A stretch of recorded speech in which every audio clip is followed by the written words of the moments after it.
I know for me, I use it for a lot of left brain types of things. Like, I don't like to use it to create for me. I don't want it to replace me as the creator. But, on my consulting side, that is such a left brained, like, position that I am playing with people. And there's a lot of organization and productivity and efficiency and forms and like boring things, like super boring things that if I were going to sit here as a human being and do it, I'm probably saving myself, no joke, I'm cutting out 90% of the hours, literally cutting out Yeah. 90% of the hours because I just feed it through AI. I have to Mhm. give it input, obviously. I Right. have to give it the input, but then what it spits out and what it will create for me, oh my gosh. I mean, it's hours. You can cut down a project from 40 hours to 4, literally. The next wave of business leaders won't just use AI, they'll master momentum with it, starting now.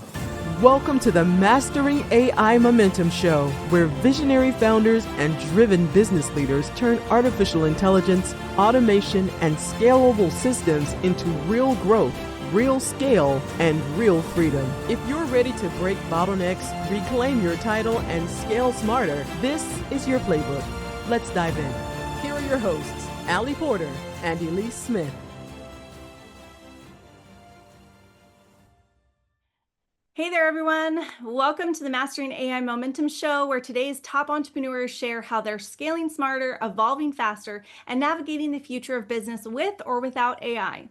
So I'm Aly Porter, and I'm your host today, and I'm super excited to be joined here with Megan Huber. She is the CEO of Structured Freedom Incorporated. So Megan is a former educator turned business strategist and expert in community building for coaches, course creators, and experts. She is the creator of Super Community, which is a signature program that helps her clients turn their Facebook groups into consistent community-powered sales engines. I like the sound of that. With a background in both education and high-level consulting, Megan brings a rare blend of structure, soul, and strategy to everything that she teaches. As a strategist and community expert, Megan can help any dynamic visionary who wants to build a transformational community experience, deepen client transformation, and find success through her methodology. And I will tell you from firsthand experience, I've known Megan for a while, and amen, amen, amen. Like, she is amazing when it comes to all of that stuff. So hands down, she is your gal for sure, for sure. So with that, Megan, let's go ahead and dive in. I would love to kind of hear your story. I would love to hear how you got started in business and then how you're, at the business that you're in right now. So let's start there. Okay, origin story. Let's do it. Yeah, let's do So it. I got started as a high school business education teacher. Now I did not go to college to be a teacher. I never had it on my radar to be a teacher. However, my mom was a career educator. She was a principal and she was also a business education teacher at the high school level. In fact, she was my teacher 3 times when I was in high school. I had my mom 3 times. So I, graduated from college, tried to find a job. That was in 2004, was just kind of dipping my toe in things that I didn't like at all. And this was over the summertime after I had just graduated. I was living at home with my parents, and my mom is like watching me every single day cry my eyeballs out, driving to work and coming home from work. And finally, 3 weeks in, she says, Megan, why don't you just resign? And you would be a phenomenal teacher. Like, we'll just send you back to school, go get your master's degree in teaching. I was living like 30 seconds from the high school I graduated from where she was working. And she said, go back to school, become a long term substitute, and then like we can get you a job at the high school. And so Wow. I did what a lot of people do, and I did what mom said as a 22-year-old, and I immediately went back to school to get my master's degree. It was all online. So I was doing it from home. I think I had to drive there a little bit. And I became a long-term sub in an English class. I was 22 years old. And at the end of that year, in the summertime before the next school year, I was a year into my master's program, and the principal hired me in the business education department. And that was without a teaching certification yet because I have an undergrad degree in business. And Wow. so you can get hired to be a teacher in the public or private school system without a teaching certification. And then you have to go back and get it as long as you have an undergraduate degree in whatever subject matter that you're going to teach.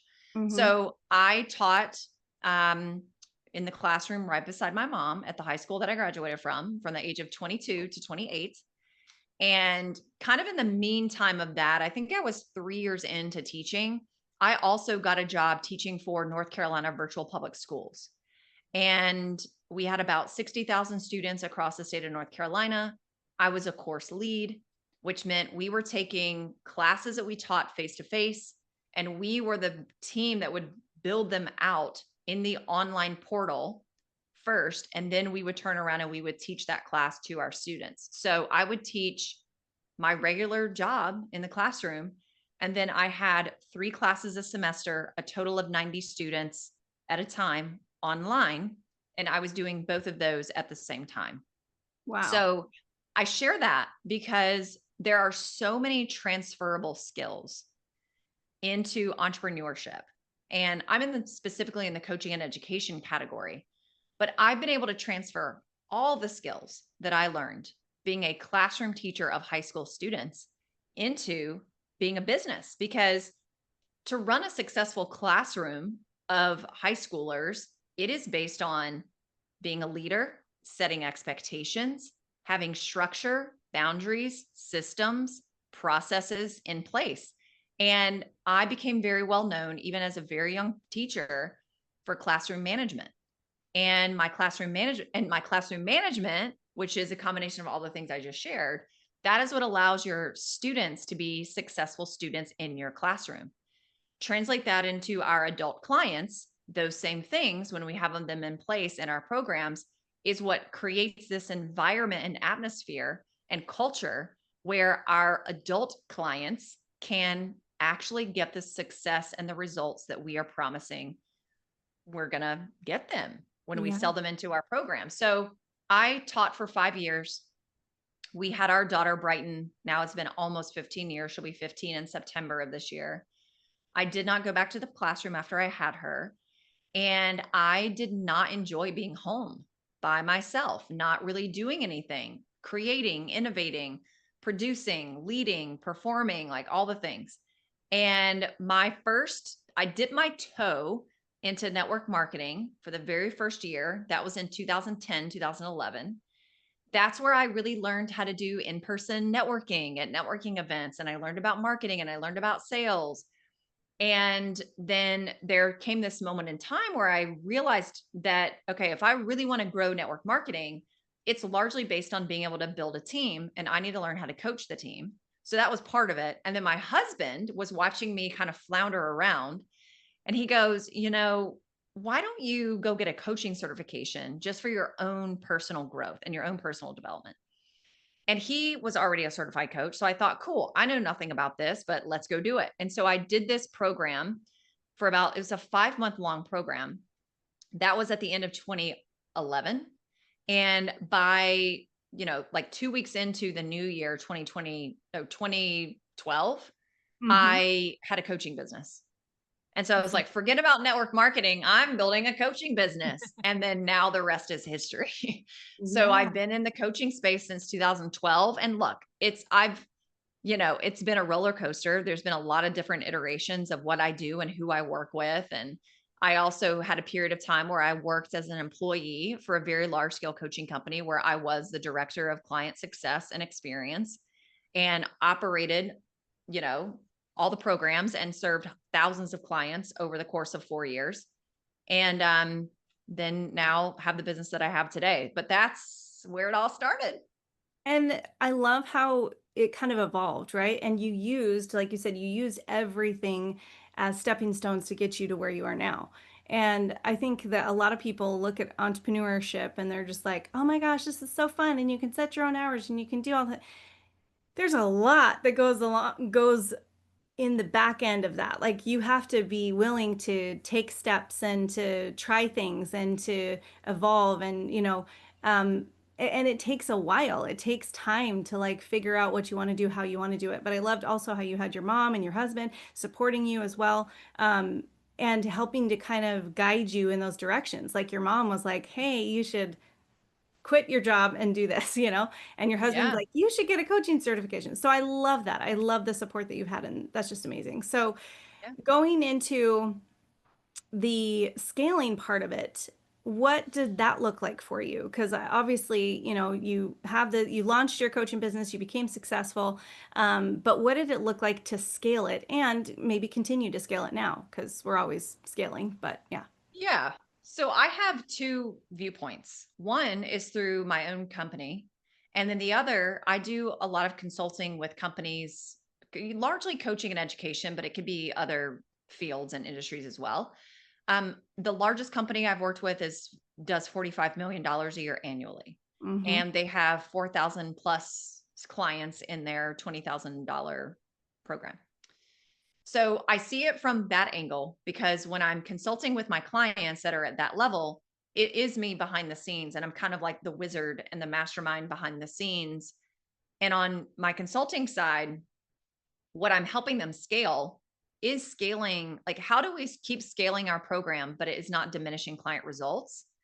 And I'm usually being brought in because retention is low, client success is low, and when retention and client success are low and renewals are low, you're not profiting. You Correct. might be able to say you make a lot of money, but you are actually not profiting. And what happens to a lot of companies is they had 20 people in a program and then they got it to 50 people in a program. And then something started working with their marketing and they could get more people to sign up for their launches. And then they learned a little bit more about sales. And so they can convert more of those people. And then finally, they have enough money that they could start putting $10,000, $50,000, $100,000 a month into paid advertising. And so now we're just fueling that marketing and sales process that we figured out works. And so now I have 300 clients or 500 or 1,000 or 2,000 or 5,000. And it's when those numbers go up drastically of clients where every single thing that you thought you had in place behind the scenes breaks. Because when you have 5,000 clients, if I'm one of your 5,000, I should still have an experience like your clients did when you only had 20. I don't want to feel like I'm at, high school with 5,000. It's why I send my kid to private school. I don't want her to be at the school that has 2,500 students. I want her to be at the school that has 100 people in her graduating class. Right? Because they don't want to feel just like a number. So I share that because I do want the listeners to know, yes, my business, and I'll get to that next. And I also see this at an extremely large scale. And I see what people are doing, what's working, what's not working at the highest levels in the coaching and education category.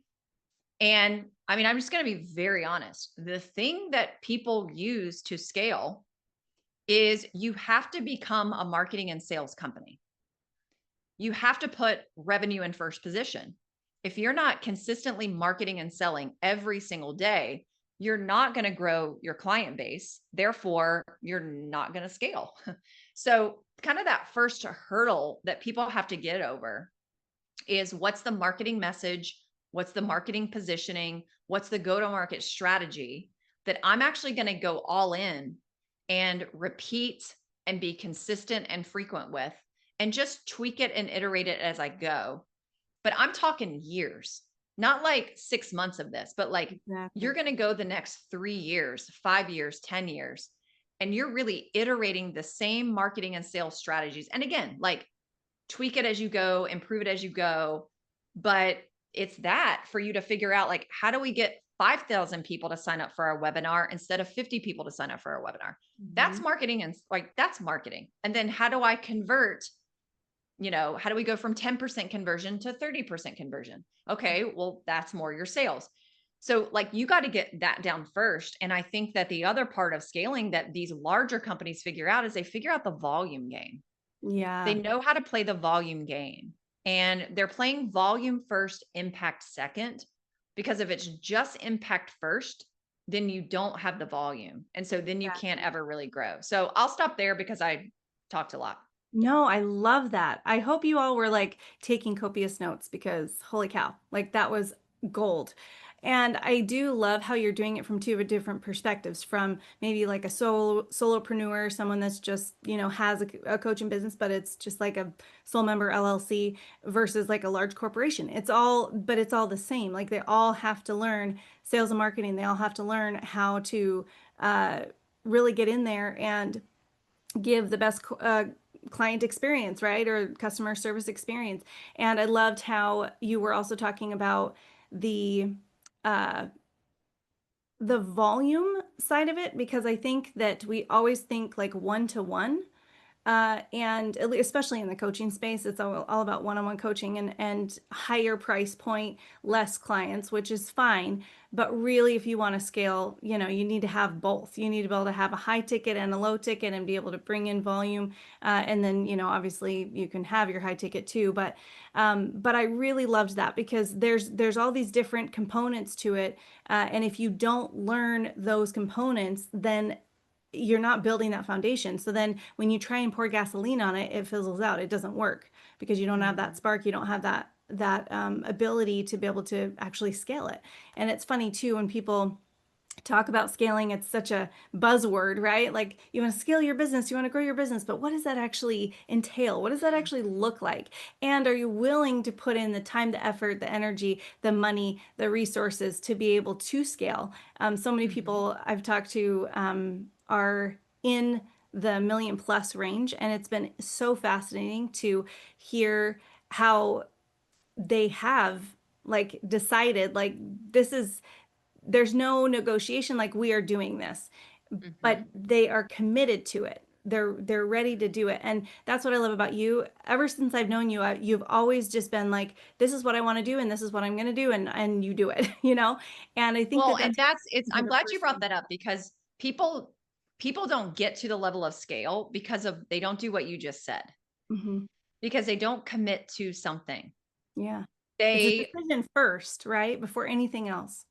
and they want it to happen really, really fast. Mhm. And what I mean by fast is, if they're not making the kind of money that they want to make in 3 months, then they think it's an offer problem, a marketing problem, an angle problem, an ideal client problem, and they throw it all out the window. And it's almost like they keep starting over. Yes, which then And this diversifies everything and makes it even harder. it does make it even harder, because then they get to this place where it's like they have multiple offers, but the offers are for multiple different ideal clients.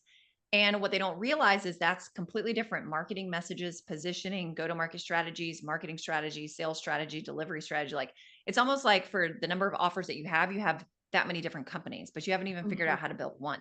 And so I Exactly. would say to the solopreneur who wants to scale and hasn't quite figured out how to scale yet, you just haven't been consistent and frequent and committed enough with one thing to Mhm. actually get to the level where you could scale. And they're never even getting to the level where you have to start building systems. Because you asked me, like, what really goes into scaling? I mean, it's everything that I said, and it's systems. Yeah, which we're Systems going to is what dive scales. into in a second. But yeah, like, oh, I completely agree. So so let's just go there. So since it's systems, we've had, obviously email funnels and, landing pages and all kinds of different ways in which you can bring people in. Um, AI is a huge thing right now, right? And we've had automations and stuff like that. But what does that look like now for you? What do you see with AI, where it's going, and how it's going to impact your business? So it's interesting. I tend to be quite a later adopter of things that come onto the scene, and I tend to be a bit of a late bloomer with things. So my approach has always been, and it's actually what I'm like really doubling down on now, at least from the perspective of, like, when we were talking about technology and AI and automation,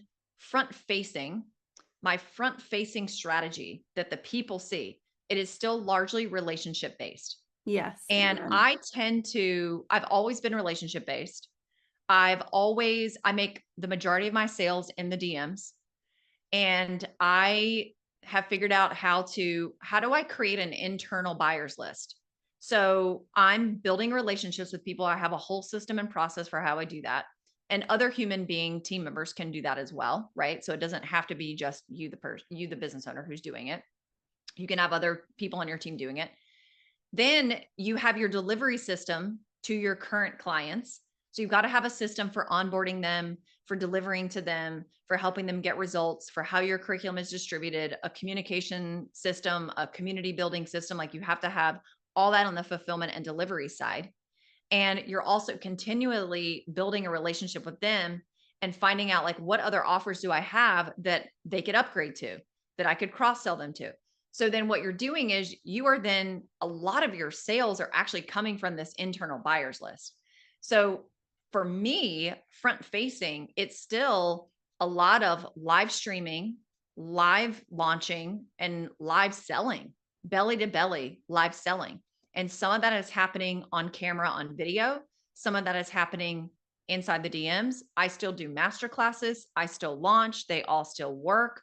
And I do occasionally, not all the time, but I still occasionally will get asked in the DMs, is this really you or is this a bot? Yeah. Mm-hmm. And oftentimes they want it to be you. They want it to be a Mm-hmm. human being. Mm-hmm. So that has always worked for me. And what I do think, I'm also a believer in scale the unscalable, because while everyone's zigging, I'm over here zagging with like relationship first, front facing to bring the people in. Now, one piece of automation that I use is group track, because I largely get all my clients from Facebook. Like Facebook is my kind of like all roads lead to my Facebook group. So once they're in my Facebook group, that's where I'm launching. I'm launching to those people. I'm doing master classes to those people. That's who I'm building relationships with in the DMs. And because my, CRM, I really need something that attaches itself to the Facebook platform or else. And look, a lot of us are getting leads from social media. I mean, almost everybody's getting leads from social media, but you still have to then take all that information and manually put it in whatever your CRM is. If it's Go High Level, if it's Keep, if it's whatever, Yeah. you still have to do all that manual work. What I love about Group Track is it sort of like lays on top of Facebook and Mm-hmm. Instagram and LinkedIn too. It Mm-hmm. lays on top of Facebook and it's always on my Facebook. And all I have to do is like click on a person's name and all their information gets loaded into Group Track. I can Yeah. build pipelines in there. I can have messaging pipelines. Now I use it to a degree, like the messaging pipelines I'll use to a degree. But then once the person starts really interacting with me, I want it to become a human being that's interacting with them. Because at Mm-hmm. that point, I want it to be so individualized and personalized with that person and build a true relationship that typically then it's like there's a point where the human takes over from the Yes, tech. yes. And I will say, like, I've used group track in the past as well. And I'm all about automations and stuff. And I love how you were saying that you, on the front facing, it's still all about the relationships. And that's one thing that we also pride ourselves in is it's all about the AI plus the HI, right? The Yeah. human intelligence, artificial intelligence equals authenticity and impact. We always say that. And so it's not replacing the human part, it's enhancing it on the back end so that the human can become superhuman and be able to Mhm. do the zone of genius of where they need to be, which is with the client, with the prospect, all of that, while the AI and or automation systems, all of that is taking care of everything on the back end so things can run smoothly. And so I think it's that, relationship between the two that is so, so important. So when it comes to AI for you, where do you see AI in your business? Do you see it connecting to the automations you currently have, like with group track and stuff like that? Or do you see it shifting and changing? What are your thoughts on it? It's interesting. I have kind of mixed feelings on it. And even before we got started, it's like, I have certain people who do certain things for me. And it's like, could I just replace that person and have AI? And so there's a part of me that sees so much potential with, look, just it's obvious. It's reducing your own cost, right? Like that's one of the biggest reasons why people are going in the direction of AI. I have friends in all different sorts of industries and fields who have literally been able to fire 3 to 4 team members, full-time team members, and AI completely does their jobs. The amount of money that that person is saving, the amount of their business expenses have just plummeted. Like that's a good thing for a business, right? You're profiting more and hopefully they're doing all that wisely. So there's a part of me that's, and I think a lot of people feel this way, like you're very attracted to that. But then there is this other part of you that knows like we were created as human beings and we were actually created to work. And I mean, that's biblical. We were created to work. We were created to serve each other. That is biblical. So there's this other part of me that's like, how do we still keep biblical principles in place instead of displacing all these people and making their job obsolete, like they're no longer serving people. I mean, it's even biblical that you're not even supposed to retire, because once you retire, you have no purpose. Your health starts to deteriorate. You're not connected to people anymore. You're not serving people anymore. And it's why a lot of people die fairly quickly after retirement. If they were to continue working, they could probably actually extend their life. So I kind of see both sides of it, right? Like you see both sides of it. So you have more answers than I do. I personally don't have all the answers to how I'm going to navigate that. But I will say that from a business perspective, you do have to take a look at what are all my business expenses, whether I'm paying a human being to do something that AI could do, or the other thing that I think will really happen is all these different layers and pieces of software. It's like people have 12, 15, sometimes 20, 25 different subscriptions to things. And it's like there's so much overlap, which means there's so much financial waste. And then there's so many subscriptions that we have that we're not even using. I think one place that we all really need to be paying attention to is how can I condense those 10, 15, 20 different platforms or subscriptions I'm using into one or two, into three, and like let's reduce that cost and that spend by 80%. So I think it's going to be very interesting to see what happens in the next like 3 to 5 years. Like what jobs and positions are we going to have in our companies that we need to have a human being for? Because, I mean, I'll say this, like my expertise is on fulfillment and delivery. That should be, in my opinion, that should still be a very human touch thing, because you are building a relationship with your current customers. You are getting into conversations with them. You're selling them into other things. So it's going to be interesting to see like what department of a company is impacted most. Is it marketing? Is it sales? Is it client delivery? Is it finance? Is it HR? I don't know the answer to that, but I do think there is a whole lot of room for how can AI help us be a lot more productive, but not necessarily replacing our leadership, our hearts, our souls, our perspectives, our art. I think the people is who brings the art, and we bring the opinion and we bring the perspective. AI is never going to replace that. So I think there's this interesting dance that everybody is navigating and learning for the first time ever, because it's the first time ever we've had this type of technology.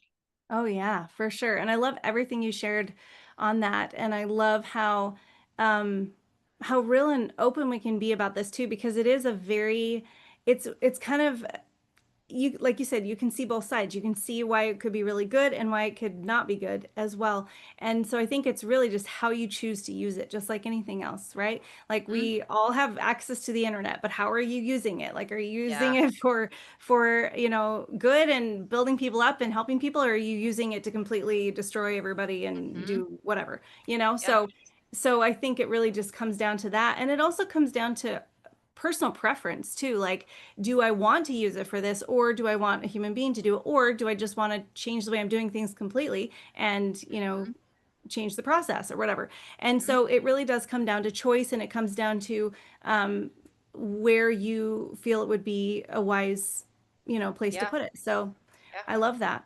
Any other closing remarks or anything else you'd like to leave people with? Whether it's a tip or something that you find valuable that you want to leave with people about either AI or business or whatever you want. Well, I love what you just said about it. And I know for me, I really like to use it I use it for a lot of left brain types of things. Like I don't like to use it to create for me. I don't want it to replace me as the creator, but on my consulting side, that is such a left brained like position that I am playing with people. And there's a lot of organization and productivity and efficiency and like forms and like boring things, like super boring things that if I were going to sit here as a human being and do it, I'm probably saving myself, no joke, I'm cutting out 90% of the hours. Literally cutting out 90% of the hours, because I just feed it through AI. I have to give it input. Obviously, I have to give it the input, but then what it spits out and what it will create for me, oh my gosh. I mean, it's hours. You can cut down a project from 40 hours to 4, literally. So I think that we need to I love to use it for that reason. From a non-AI perspective, I mean, I think we kind of touched on this, Aly. I think the biggest thing for business owners is you have to stop starting over. You have to stop starting over. And I don't mean like starting over doesn't look like shutting my business down and leaving it for 2 years and then coming back. You are starting over sometimes every month, sometimes every week, sometimes every quarter or Exactly. every year. And it's like, Mhm. you got to commit to something and you've got to stick with something from an offer, ideal client, marketing, go to market strategy, sales system, client delivery system. You've got to choose what it is. And then you have to be consistent and frequent with that for a Yeah. long time in Well, order for it to get to the hockey stick that points yeah. up. But the beautiful thing about it is if you use AI to help you in that, to like stay focused and say, and even like you said, you have to feed it, but it could even be like, hey, show me where my blind spots are. Show me where I need to improve this, or where I'm going off track. Keep me on track. Like, what do I need to do to stay on track? It can help you in that way. To be able Mhm. to. And it's not actually going to do the scaling for you. You still get to be in there and do it, but it does enhance it. So I just have loved this conversation, and I love both sides to it. I think it's healthy. I think it's good to really dig in and figure that out too. So in terms of where people can find you, Megan, for your coaching or anything else, where's the best place for them to find you? The best place is to join our free Facebook group community called Structured Freedom Inc., the community for coaches. So that's the number one place to go. That's where I do live streams every week. There's tons of resources over there. I host master classes and do launches and workshops and all sorts of things over there. So that's where you find all the goodies. I love that. I love that. We'll have that in the show notes and a link for you guys to click on it so you can join her community. You definitely want to be a part of Megan's community. I'm telling you, hands down, it is amazing. And I really do believe that as we continue uh, to work with AI, but also to continue to remember that even without AI, like, we are amazing individuals and we can do so much. And I love what you teach and how you teach it. And you really do help people with that ability to scale and to really take their business to the next level. So I've really appreciated this conversation. It's been fascinating. So For having me. thank you so much, Megan. I really, really You're appreciate it. welcome. So with that, guys, it's been so much fun, and I want you to make sure to subscribe and join our next week's episode. And of course, we're here to help you build smarter, lead stronger, and master your AI momentum. So with that, we will see you guys later. Take care. You've been listening to Mastering AI Momentum. If today's episode gave you clarity or sparked a breakthrough, share it, review it, leave us a comment, and show Aly and Elise how you're turning AI into ROI. And make sure you subscribe, because the next episode could be the strategy that unlocks your next level. Until then, build smart, scale fast, and let AI multiply your momentum.